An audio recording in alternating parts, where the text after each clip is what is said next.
In today's video, we're going to talk about how to adjust a Garmin Livescope in order to get the right settings that you want for the perfect clarity.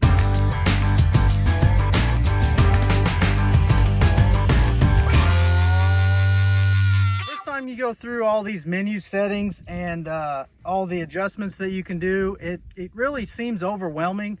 But once you get it set up and find what works out for you, then it really can be quite simple. The setup I have on my boat is a Garmin 126 SV, and I have a Livescope Plus LVS34 transducer on it.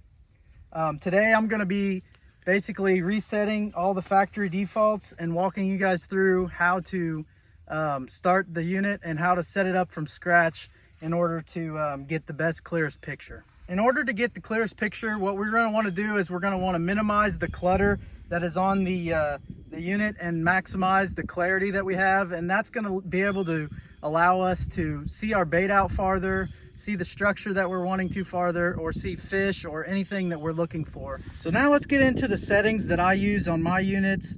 As you can see, we just reset the factory defaults. You can see that it's in the down orientation, which we don't necessarily want. Typically, this will correct itself when we drop the trolling motor, so we'll see if that fixes the problem or not. So we still have the down orientation. Well, there it's switched.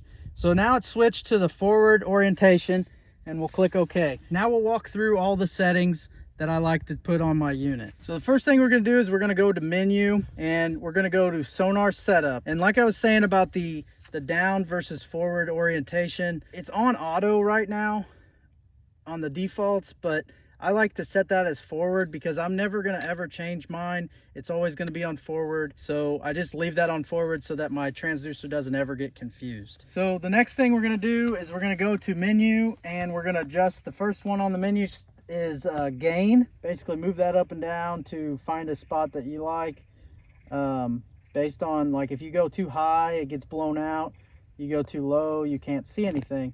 So I like to go somewhere in about 60 to 65%. So we're going to go at 62%, and you can see this bait ball out here that we're set up next to. So now we're going to adjust the depth range, and for the depth range I usually like to set that like 5 to 10 feet more than the depth of the water. So right now we're sitting at 14 feet, so we're going to set that at about 20 feet and go from there. Next we got the forward range. I typically set this at 100 feet. I used to set it at like 70 or 80, but now that there's the Livescope Plus unit, I am able to see my bait a lot farther and see other stuff that I'm looking for out farther. Next thing we're going to go to is the Sonar Setup, and in that we have the Appearance tab. And for the appearance, for the color scheme, I usually set that on black emerald. This is really also just a preference and what your eyesight sees better, but typically I just leave it on black emerald all the time because that works best for me.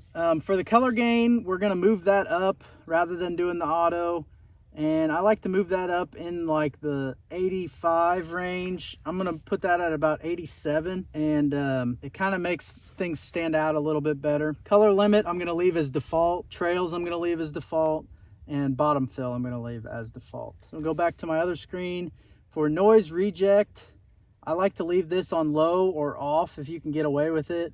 As you can see, I put it on off, and it kind of gets a little blurry or a lot more clutter there. So I'm going to put that on low and get rid of some of that clutter. TFG, I like to keep that on off. That's your time varying gain. I'm going to turn that on off and leave that on off all the time unless it gets too much clutter. For ghost reject, I like to keep that on auto, so I don't change that either. Installation, we were already in there already. The only thing I really mess with in here is orientation.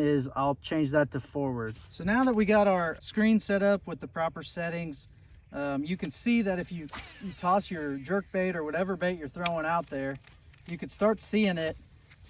You can see the bait, you can see the bait fish. You get your bait lined up and everything, you can see your bait coming in. It's out there at 50 feet right now, and you can watch it come in, and it's coming right towards that fish.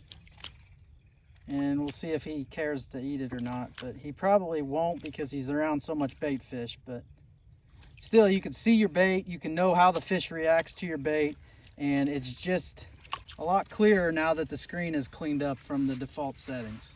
Hopefully these tips helped you out, and you can use these to catch more fish. If you like this video, please like and subscribe, and we'll see you guys next time.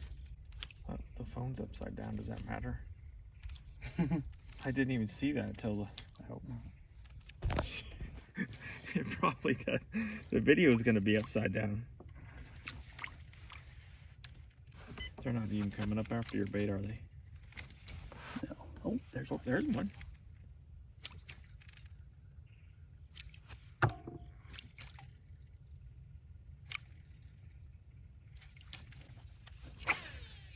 See if this guy's interested. Where'd that guy go? There he is.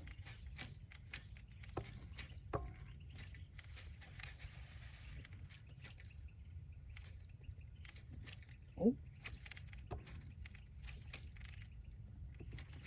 You see, they come shooting up after it.